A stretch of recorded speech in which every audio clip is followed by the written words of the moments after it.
నమస్కారం I witness news కి స్వాగతం. హెడ్లైన్ చూద్దాం.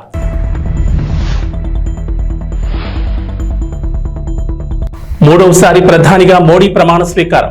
పొరుగు దేశాలకే తొలి ప్రాధాన్యత విధానం కొనసాగిస్తామని వెల్లడి.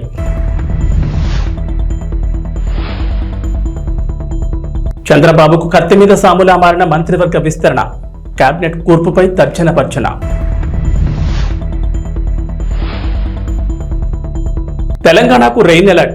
నేడు పలు జిల్లాల్లో భారీ వర్షాలు. రికార్డు స్థాయిలో ముచ్చటగా మూడవసారి దేశ ప్రధానమంత్రిగా నరేంద్ర మోడీ ఆదివారం రాత్రి ప్రమాణ స్వీకారం చేశారు. వేడుకగా జరిగిన కార్యక్రమంలో 30 మంది కేబినెట్ మంత్రులు, 5 స్వతంత్ర హోదా కలిగిన సహాయ మంత్రులు, 36 మంది సహాయ మంత్రులుగా ప్రమాణ స్వీకారం చేశారు. అట్టహాసంగా జరిగిన ఈ కార్యక్రమానికి దేశ విదేశాలకు చెందిన వేలాది మంది అతిథులు హాజరయ్యారు. ముఖ్యంగా భారత్ పొరుగున ఉన్న 7 దేశాల అధిపతులు విచ్చేశారు. హిందూ మహాసముద్ర ప్రాంత దేశాల అగ్రనేతలు మోడీ ప్రమాణ స్వీకారోత్సవానికి హాజరయ్యారు. వీరిలో మాల్దీవుల అధ్యక్షుడు మహమ్మద్ ముయిజ్, నేపాల్ ప్రధాని పుష్పకమల్ దహల్, శ్రీలంక అధ్యక్షుడు రనిల్ విక్రమ్సింఘే, బంగ్లాదేశ్ ప్రధాని షేక్ హసీనా, మారిషస్ ప్రధాని ప్రవీణ్ కుమార్ జగ్నాథ్, భూటాన్ ప్రధాని Tshering Tobgay, Seychelles vice president Ahmed Afif ఈ వేడుకకు హాజరయ్యారు. ప్రధాని మోడీ మంత్రివర్గంలో ఈసారి మహిళా మంత్రుల సంఖ్య తగ్గింది. ఆదివారం ఎన్డీఏ మంత్రులు ప్రమాణ స్వీకారం చేసిన విషయం తెలిసిందే. ఈ క్రమంలో మొత్తం 7 మహిళలను మంత్రి పదవులు వరించగా వారిలో 2కి కేబినెట్ హోదా దక్కింది. అయితే గత ప్రభుత్వంలో 10 మంది మహిళా మంత్రులు ఉండడం గమనార్హం. మంత్రివర్గంలో తిరుగు చోటు దక్కని వారిలో కేంద్ర మంత్రి స్మృతి ఇరానీ, భారతీ పవార్, సాధ్వి నిరంజన్ జ్యోతి, దర్శనా జార్దోష్, మీనాక్షి లేఖి, ప్రతిమా భౌమిక్ ఉన్నారు.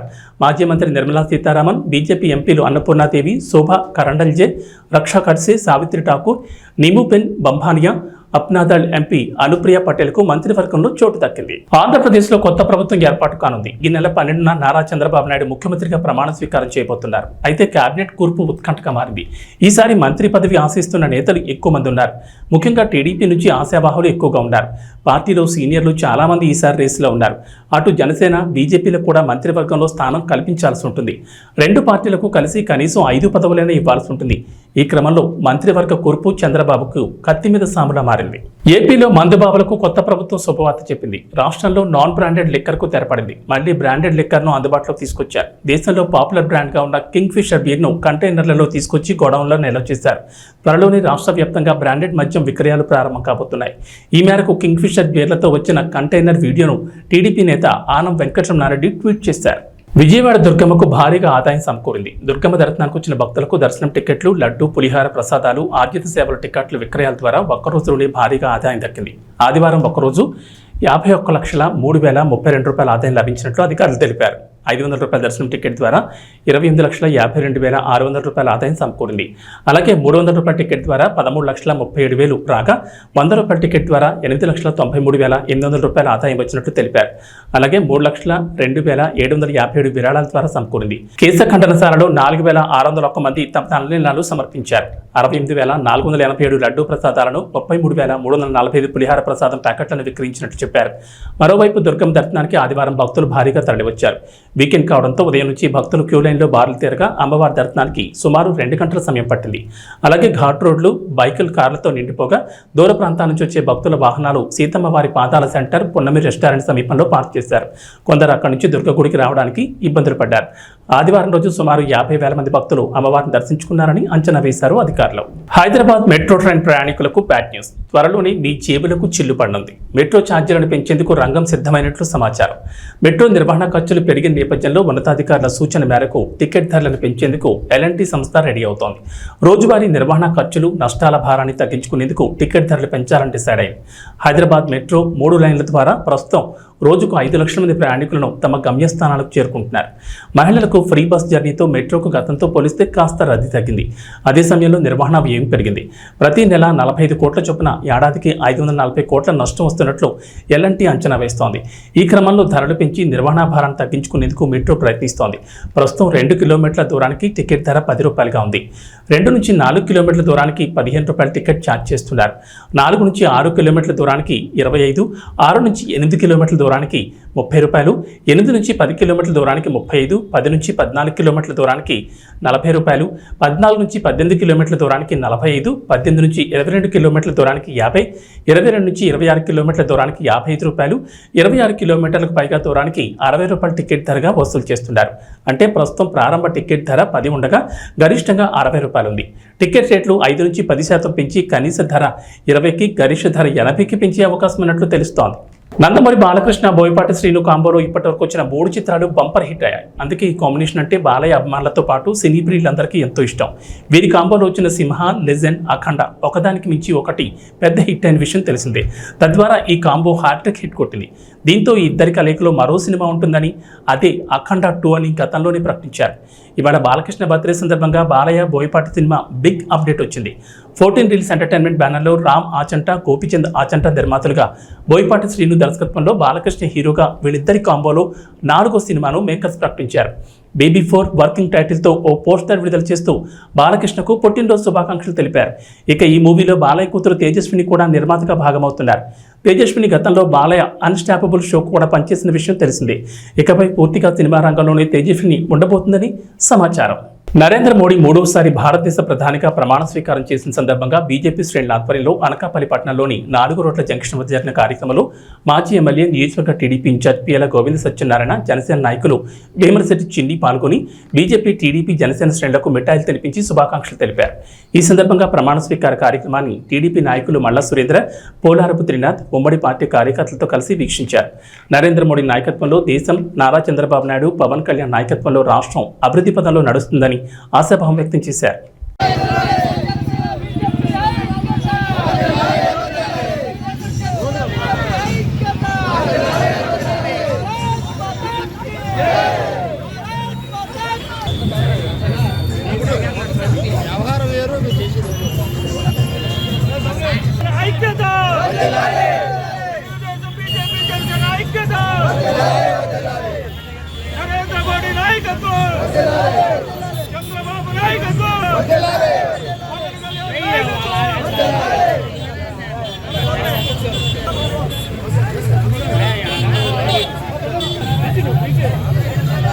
కర్నూలు జిల్లా ఆలూరు తాలూకా హోలకుంద మండల కేంద్రంలో నిన్న రాత్రి భారతదేశ ప్రధానిగా నరేంద్ర దామోదర్ మోడీజీ 3వసారి ప్రమాణ స్వీకారం బాధ్యతలు చేపట్టిన సందర్భంగా హోలకుంద మండల కేంద్రంలో బీజేపీ కార్యకర్తలు, టీడీపీ కార్యకర్తలు, జనసేన కార్యకర్తలు పెద్ద ఎత్తున పాల్గొని బాణాసంచా కాల్చి కార్యక్రమాన్ని ఘనంగా నిర్వహించారు.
बरले घोषणा कुगे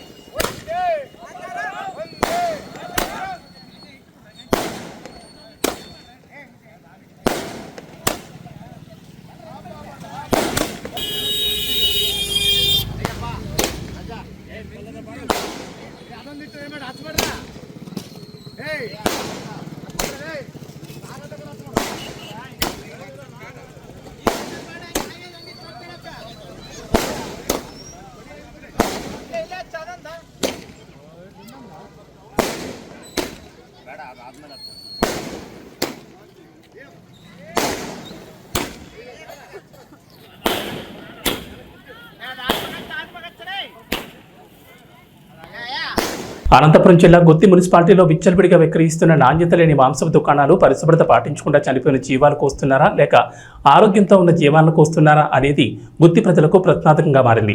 గుత్తిలో మాంసపు దుకాణాలు విచ్చలవిడిగా ఉన్నాయి. ఏ మాంసపు దుకాణం వద్ద చూసినా కూడా అపరిశుభ్రత నెలకొంది. అలాగే మురిక్కారుల పక్కన తోపుడు బండ్లపై గొర్రెలను మేకలను కోస్తూ అక్కడే విక్రయిస్తూ ప్రజల ప్రాణాలతో చెలగాటమాడుతున్నారు. ఎక్కడ చూసినా దుకాణాల్లో విచ్చలవిడిగా ఈగలు, వివిధ రకాలైన దోమలు వాలి అపరిశుభ్రతతో మాంసాలు దర్శనమిస్తున్నాయి. దీంతో గుత్తి ప్రజలు అపరిశుభ్రతతో నెలకొన్న మాంసాన్ని తింటూ తమకు తెలియకుండానే వివిధ రోగాల బారిన పడుతున్నారు. కొన్ని దుకాణాల్లో అనారోగ్యాలతో బాధపడుతున్న గొర్రెలను, కోళ్లను కోస్తూ ప్రజల ప్రాణాలను పణంగా పెట్టి తమ వ్యాపారాలను 3 పువ్వులు 6 కాయలుగా వ్యాపారాన్ని పెంచుతూ లబ్ధి పొందుతున్నారు. అయితే గుత్తి 3rd గ్రేడ్ మున్సిపాలిటీ కావున సాధారణంగా మున్సిపాలిటీ హెల్త్ ఇన్స్పెక్టర్ వారంలో 1 లేదా 2 సార్లు మాంసపు దుకాణాలు తనిఖీ చేయాల్సి ఉంటుంది. అలాగే మాంసపు దుకాణాల్లో వస్తువులకు పాల్పడుతున్న మున్సిపాలిటీ అధికారులపై విచారణ చేపట్టి తగు చర్యలు తీసుకోవాలని ప్రజలు కోరుతున్నారు.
నా పేరు సునీత, నేను గుత్తి నివాసిని.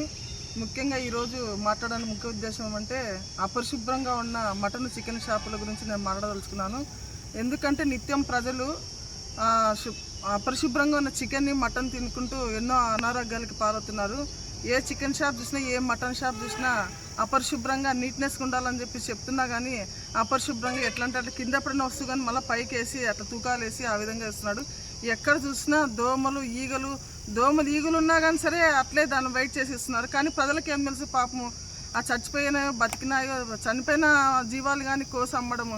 ఇంకా మటన్ అయితే ఇంకా దారుణం. ఆ మటన్ని కోసి ఈరోజు అమ్ముడు పోకుంటే మళ్ళీ 3 రోజులు పెట్టైనా కానీ అమ్మాయి పరిస్థితి. కానీ ప్రజలు మాత్రము ఈ రేటు భయంకరమైన రేటు, 700 రూపాయల నుంచి 1000 రూపాయల వరకు ఉన్న ఈ మటన్ రేటుని ఈ తిని 1000 రూపాయలు పెట్టి అనారోగ్యానికి ఈ ప్రజలే గురి అవుతున్నారు. కాబట్టి మేము ఈ ఇట్లా తినడమే కాకుండా ఈ రెస్టారెంట్లో అనేక రెస్టారెంట్లు కానీ వీళ్ళే సప్లై చేయడము ఎన్ని రోజుల నుంచి ఉంటుందేమో, కానీ అక్కడ కానీ 200 రూపాయల నుంచి 300 వరకు ఒక బిర్యానీ అమ్ముతున్నారు. ఆ బిర్యానీ తినడం వల్ల ఎన్నో అనారోగ్యాలు గురి అవుతున్నారు. కాబట్టి ఇది ఎన్నోసార్లు మున్సిపాలిటీకి తెలియజేసినా కానీ దీన్ని పట్టించుకోవడం లేదు. చూస్తున్నట్టుగా వాళ్ళకి ఏమన్నా వసూలు అందుతున్నాయో మాకైతే తెలియదు. కానీ ఇంత పబ్లిక్లో చూస్తున్నా ఒకసారి ఎన్నోసార్లు ప్రజలు చెప్పినా కానీ మీరు అనుకోకుండా వెళ్ళి కానీ పరీక్షించవచ్చు. చెప్పింది ప్రజలు చెప్తే నిజమా అబద్ధంగా పరీక్షించుకోకుండా ఈరోజు విచ్చలవిడిగా అమ్మకాలు జరుగుతున్నాయి. ప్రతి మటన్ షాపులో దోపిడీ. ప్రజలు ఎట్లా దోపిడీ చేస్తున్నారంటే ప్రతి ఒక్క తినేవాడిని దోపిడీ చేస్తున్నారు. ఈరోజు నీళ్ళు కొట్టి కిలో మాంసము 1000 రూపాయలు కొంటే అక్కడ వచ్చేది 1/2 కిలోనే. ఆ బోన్స్ అవని చెప్పేసి మనకు వచ్చి ఇంటికెళ్ళి చూసి 1/2 కిలోని ఉంటుంది. ఇలా విచ్చలవిడితనము దోపిడీ. అదేవిధంగా ఈ చెత్తనంతా, ఇదంతా మాంసము, ఇవన్నీ వేస్టేజ్ అంతా ఎక్కడ వెళ్తున్నారు? అక్కడ గుంటక రోడ్లో అక్కడ వెళ్తే అటు సైడ్ ఎవరు వెళ్ళినా విపరీతమైన వాసన. అక్కడ కానీ చుట్టుపక్కల ప్రజలు ఉన్నా కానీ ఆ ప్రజలకి ఎంత వాసన అంటే ఒకరోజు అటు మేము అట్ట పోతేనే తట్టుకోలేని పరిస్థితి. కానీ అక్కడ నివాసం ఉన్న ప్రజలు ఎట్లుంటున్నారో మాకు తెలియదు. కానీ దీనిపైన ఖచ్చితంగా మున్సిపాలిటీ స్పందించాలా. స్పందించుకుంటే మేము ఖచ్చితంగా జిల్లా అధికారులకు తెలియజేస్తాము, ఎస్పీ గారికి కానీ తెలియజేస్తాము. ఇక్కడ అరాచకాలని వెంటనే చూసి ఇక్కడ ఖండించాలా. ఇప్పటి నుంచైనా ఇక్కడ మేల్కొని, లేదంటే అలాంటి చేయకుంటే మాత్రం వాళ్ళకంతా రద్దు చేసి ఆ షాప్ని సీజ్ చేసి మంచి నాణ్యత కలిగిన చికెన్ కానీ మటన్ ఇచ్చి ఈ ప్రజల ఆరోగ్యాన్ని కాపాడుకోవాల్సిన బాధ్యత మనపైన ఉంది. కాబట్టి ప్రభుత్వము ఈ మున్సిపాలిటీ వాళ్ళు ఖచ్చితంగా చర్య తీసుకుంటారని నేను ఆశిస్తున్నాను. నా పేరు లాలెప్ప. ఇక్కడ చికెన్ అమ్మేవాళ్ళు, మటన్ అమ్మేవాళ్ళు నీళ్లు కొట్టి కేజీల ప్రకారంగా కిలోని 1/2 కిలోగా వస్తుంది. 2 కిలోలు తీసుకుంటే 1 కిలో పావు వస్తుంది.